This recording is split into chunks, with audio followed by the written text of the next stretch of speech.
Hi, my name is Ashley Hadfield, and today we're going to be talking about Chiaroscuro photography. Chiaroscuro is Italian, meaning light or dark, and in photography we use this technique to add dramatic and intense light to our subjects. Rembrandt was the original creator of chiaroscuro photography, and he was a Dutch painter and etcher during the Renaissance time period. Rembrandt was well known for his attention to detail and his ability to capture emotion or his subject's motive by using chiaroscuro.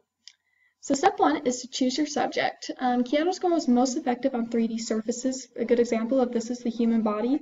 Flat surfaces can be used and you can get amazing results, but they're just not as dramatic because they do not cast those shadows as well. So as you're starting this process, make sure to choose your subject wisely, as it can really make or break your experience. Step two is to set the mood. Chiaroscuro naturally reflects a dark and mysterious behavior, so usually it's seen with that same type of mood, but don't let this typical use of chiaroscuro ruin your creativity.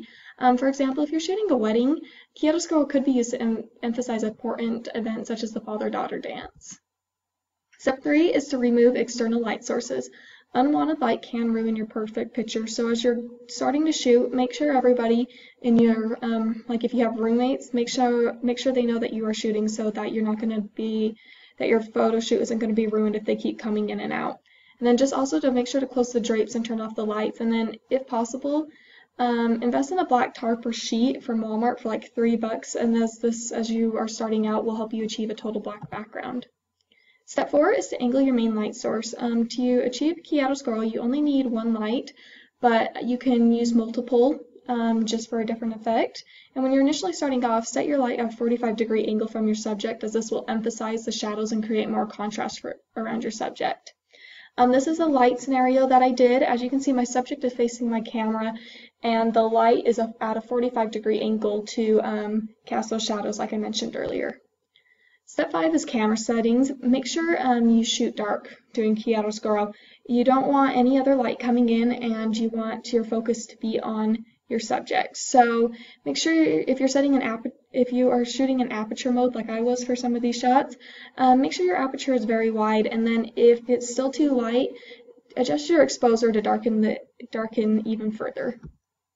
Step six is just to experiment.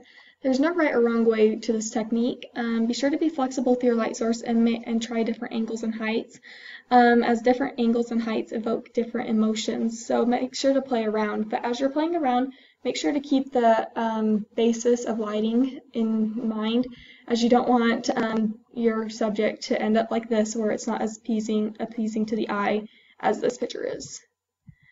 And last but not least, post-production. Post-production can be heavily underutilized. By changing your saturation, contrast, and other levels, you can add extra interest to your photos and to your subject and give it the extra oomph that you're looking for. So, and then last but not least, make sure to check out the web for great inspiration and other great tutorials, and I can't wait to see what you come up with. Thank you.